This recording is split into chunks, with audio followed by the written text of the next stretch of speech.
आप कल्पना कीजिए कि आप एक ऐसे देश की कल्पना कर रहे हैं जहां पर भौगोलिक क्षेत्र में ऐसे संसाधन पाए जाते हैं जहां पे पेट्रोल बड़ी भरमार मात्रा में पाया जाता है, या फिर ऐसे क्षेत्र जहां पे रेयर अर्थ मटेरियल पाए जाते हैं जो टेक्नोलॉजी में जिसका इस्तेमाल ज़्यादा किया जाता है। ऐसे क्षेत्र जिन देशों के पास हैं, उन क्षेत्रों की स्थिति भू राजनीति में कहलाई जाती है। अब मैं कहना क्या चाहता हूँ, यहाँ पे सुनिए। देखिए, ऐसे क्षेत्र जहाँ पे रिसोर्सेस हैं, क्या बच्चे, रिसोर्सेस हैं, चाहे पेट्रोल हो या ऐसे पृथ्वी के क्या कहते हैं, दुर्लभ तत्व जो मिलना बड़ा मुश्किल होता है परंतु किसी मुख्य भौगोलिक क्षेत्र में या खास भौगोलिक क्षेत्र में पाए जाते हैं, किसी खास देश में पाए जाते हैं।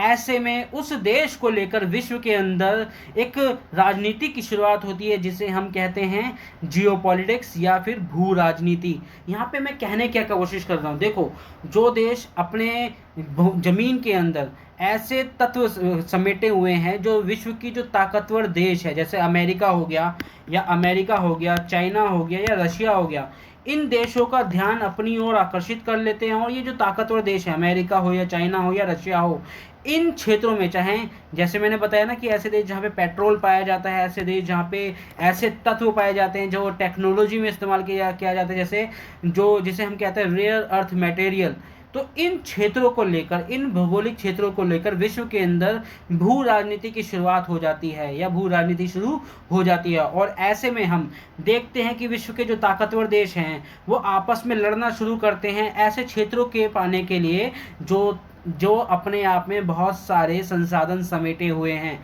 तो इसलिए हम कह सकते हैं कि भू राजनीति का मतलब क्या होता है, ऐसे क्षेत्र जो दुनिया के अंदर अपने संसाधनों को लेकर जाने जाते हैं और उस क्षेत्र के ऊपर, दुनिया के उस क्षेत्र को लेकर दुनिया में भू राजनीति होती है, उसे भू राजनीति कहते हैं। अभी मैंने इसका आंसर क्वेश्चन आपको दे दिया है। क्यों दिया है? क्योंकि इसे समझना बड़ा मुश्किल था। आप सुनो बच्चों, क्योंकि आपने राजनीति शब्द तो जरूर सुना होगा परंतु भू राजनीति ये बड़ा मुश्किल है, क्योंकि मैंने अभी यही समझाया कि ऐसे क्षेत्र जहाँ पर ऐसे संसाधन पाए जाते हैं जो दुनिया के अर्थव्यवस्था को कंट्रोल करते हैं या दुनिया के ऐसे तकनीक को कंट्रोल करते हैं, ऐसे देश के अंदर ऐसी चीज़ें पाई जाएंगी तो जाहिर सी बात है वो देश जो है, ऐसे भू क्षेत्र जो हैं, एक आकर्षण का केंद्र बन जाएंगे। किन के लिए? जो शक्तिशाली देश है। तो ऐसे में हम ये समझेंगे कि ऐसे देश जो हैं दुनिया के अंदर भू राजनीति का केंद्र बन जाते हैं। किसका केंद्र बन जाते हैं बच्चे?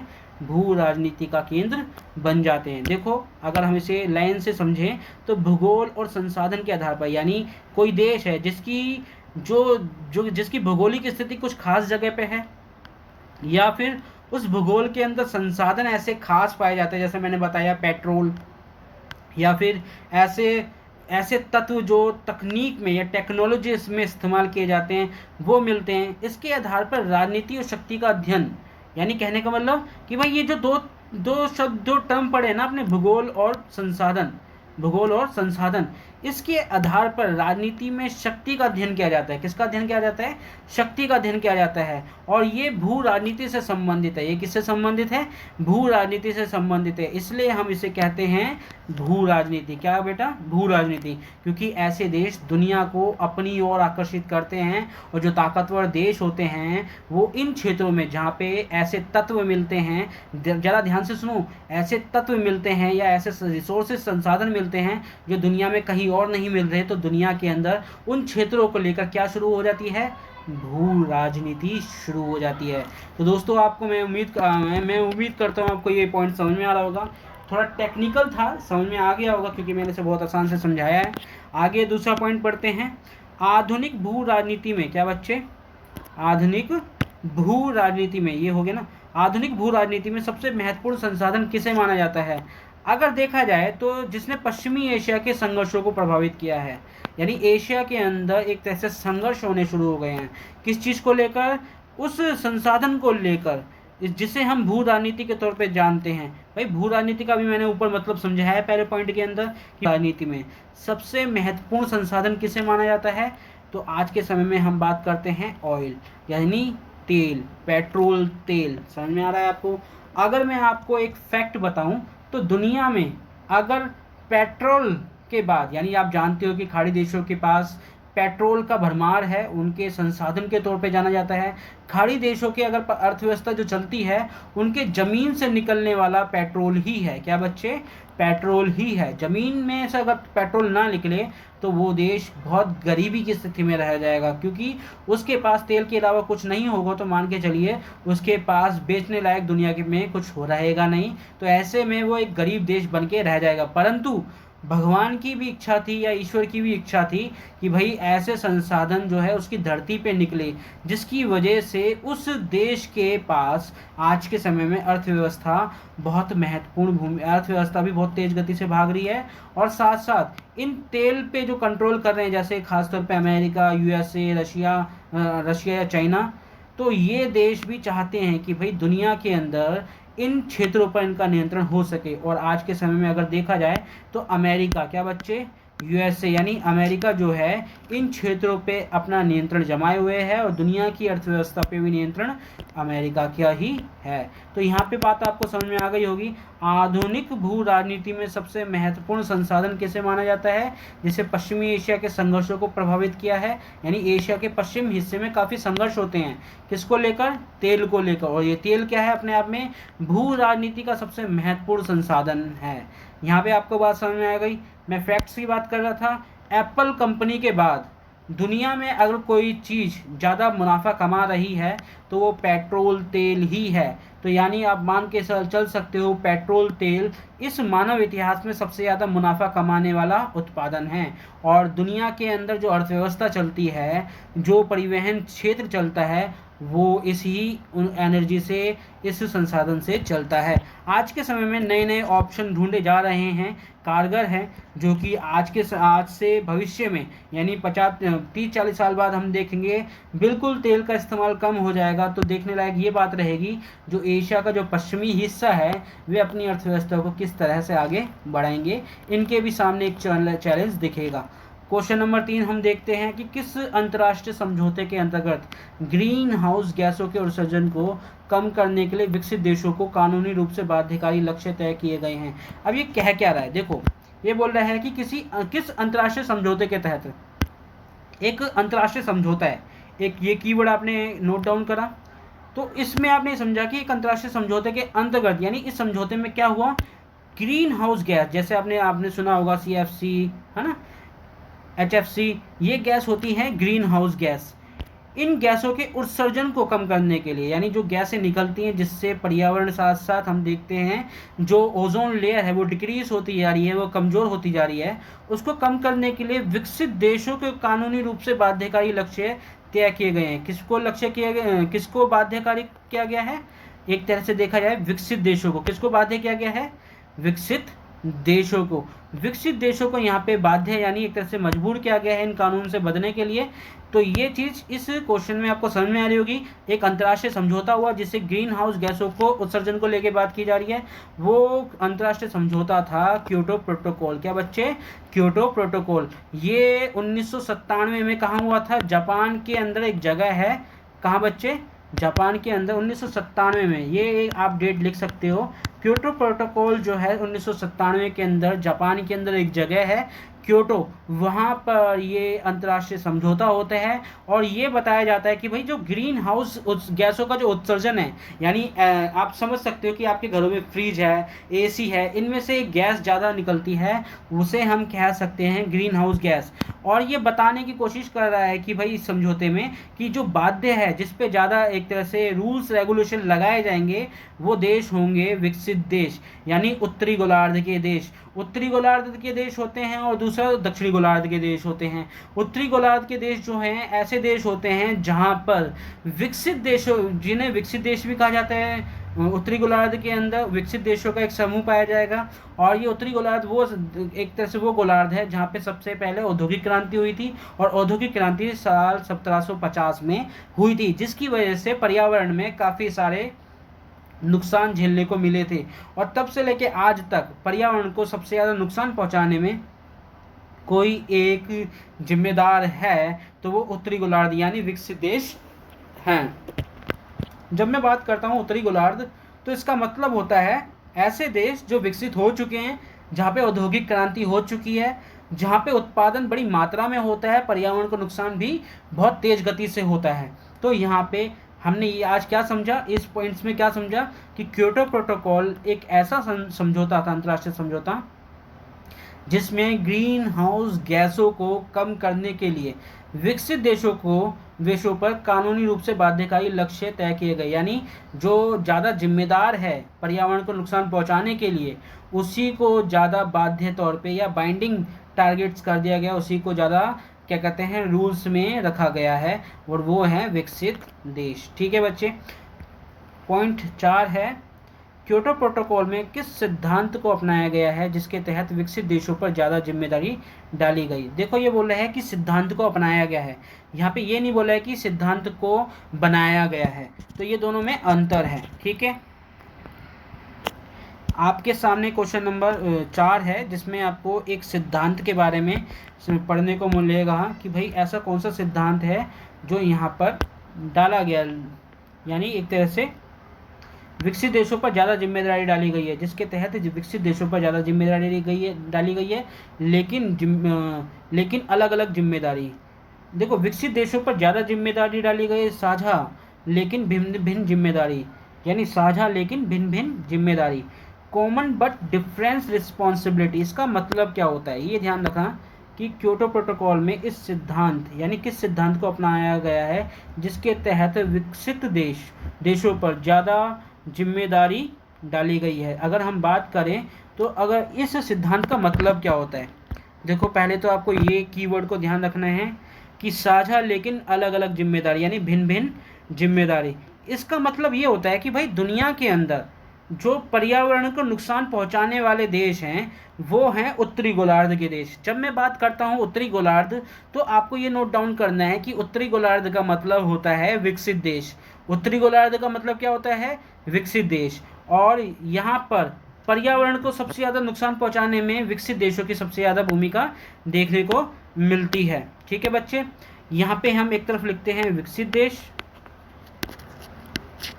ठीक है, इसे मैं डेवलप कंट्री बोलता हूँ, डेवलप कंट्री डीसी, और एक है अंडर डेवलपमेंट कंट्री यूडीसी। ठीक है, तो यहाँ पे समझ में आ रहा होगा कि जो डेवलपमेंट कंट्री है, यहाँ पे आप ये समझो, ये जो डेवलपमेंट कंट्री है सबसे इसे उत्तरी गोलार्ध के देश कहा जाता है। और आपके स्क्रीन में दिख भी रहा होगा कि डेवलपमेंट कंट्री जो होते हैं जहाँ पे सबसे पहले औद्योगिक क्रांति हुई 1750 के अंदर, पर्यावरण को भी इन्हीं विकसित देशों ने क्या कहते हैं सबसे ज़्यादा नुकसान पहुँचाया, और आज भी सबसे ज़्यादा यही नुकसान पहुँचा रहे हैं।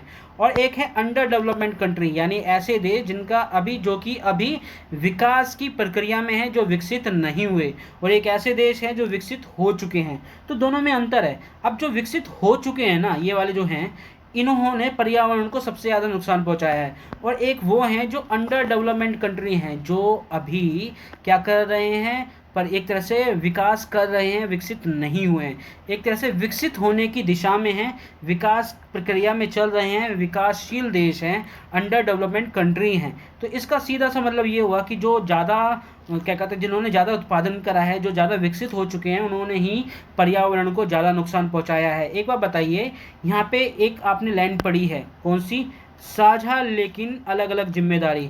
तो एक बार बताओ, ये सूरज की रोशनी हो गई, हवा पानी हो गया, या जो ओजोन लेयर हो गया, ये और भी जो चीज़ें हैं, वायुमंडल हो गया, ये सभी की एक तरह से जिम्मेदारी है, ये साझा है सभी का, ये एक साथ मिलकर हम इसका क्या कहते हैं इस्तेमाल करते हैं। ऐसा तो नहीं है कि सूरज जो है उसकी रोशनी कुछ खास देशों पे पड़ती हो, या कुछ खास हिस्सों पे पड़ती हो, कुछ खास हिस्सों पे ना पड़ती हो। सूरज तो सभी को रोशनी देता है, तपिश देता है, हवा सभी जगह चलती है, पानी सभी के लिए है। तो इसका मतलब ये हो गया, जब ये पर्यावरण सभी के लिए है, परंतु यहाँ पे ये चीज़ समझनी है, इसने एक चीज़ और नोट यहाँ पे बताया है, लेकिन अलग अलग जिम्मेदारी, यानी भिन्न जिम्मेदारी। इसका मतलब क्या हुआ, साझा लेकिन भिन्न जिम्मेदारी। देखो साझा समझ में आ गया कि भाई हवा पानी है ना, जलवायु, पेड़ पौधे, या फिर क्या कहते हैं ओजोन लेयर, और भी बहुत सारी जो हैं पर्यावरण से संबंधित, ये साझा है, सभी के लिए हैं। परंतु यहाँ पे एक शब्द और जोड़ा गया है, भिन्न जिम्मेदारी। इसका मतलब होता है कि भाई जिसने ज़्यादा नुकसान पर्यावरण को करा है, उसी को ज़्यादा भुगतान करना पड़ेगा, उसी पे ज़्यादा नियम थोपे जाएंगे, क्योंकि भाई जो ज़्यादा नुकसान पहुंचाएगा वो ही एक तरह से पर्यावरण का ज़्यादा जिम्मेदार कहलाया जाएगा नुकसान के लिए। आप ऐसे मान के चलिए, एक गाड़ी खड़ी हुई है ना, उस गाड़ी पर दो स्कूटी एक आगे से और पीछे से ठोकती है। आगे वाली जो स्कूटी होती है ना वो ज़्यादा ठोकती है, उससे ज़्यादा नुकसान होता है। पीछे वाली जो स्कूटी होती है वो कम ठोकती है कार पर।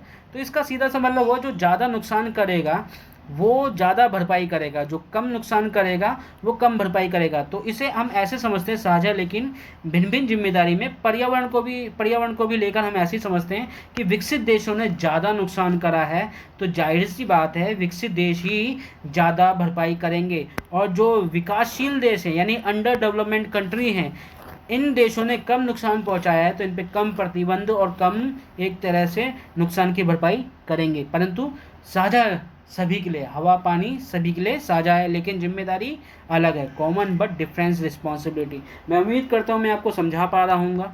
ठीक है, आगे बढ़ते हैं।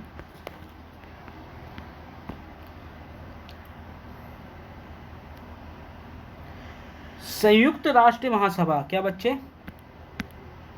संयुक्त राष्ट्र महासभा 1982 के अनुसार, ये ध्यान रखना, यूएनओ के अंदर जो जनरल असेंबली है 1982 के अनुसार मूल निवासी इंडिजीनियस पीपल कौन से लोग हैं, यानी जो मूल लोग हैं ना, जो आदिवासी हैं, जो पेड़ों जो जंगलों में या जो पहाड़ों में रहते हैं, उनके बारे में पूछ रहा है कि वे कौन से लोग हैं।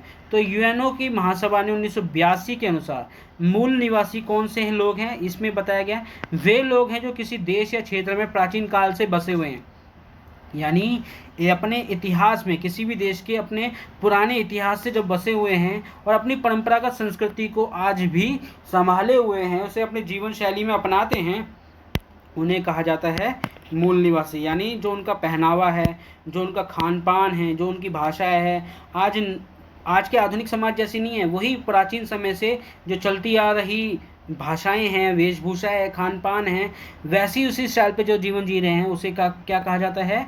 एक तरह से मूल निवासी कहा जा रहा है। क्या कहा जा रहा है बच्चे? मूल निवासी कहा जा रहा है। ठीक है बच्चे, आगे बढ़ते हैं। तो इसमें देखो, इसमें अभी आगे बढ़ने से पहले ये चीज़ ध्यान रख लेते हैं कि साल 1982 में ये महासभा ने बता दिया था कि भैया मूल निवासी कौन होगा।